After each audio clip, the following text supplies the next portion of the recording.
This is Khaldun from Kanen Coffee. Today we're going to test this beautiful Gaggia Classic espresso machine.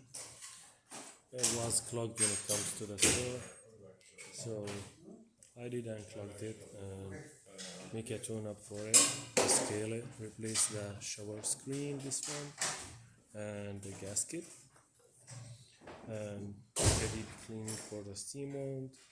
Let's go ahead and test it and make espresso shot in it.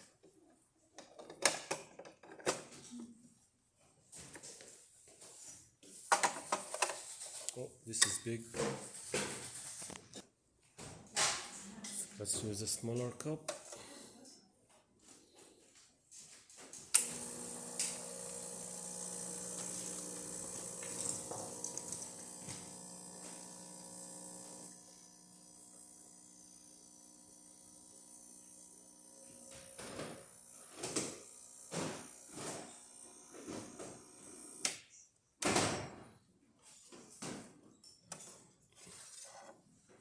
Look how gray shot it makes with thick creamer, 3 layers.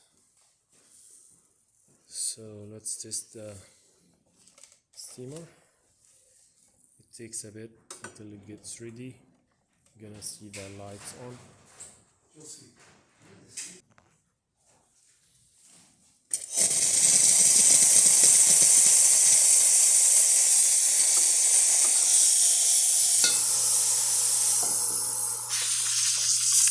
So that works perfect. There was some water in here. Flash it. So that works great. All the functions on this machine work perfect. Thank you.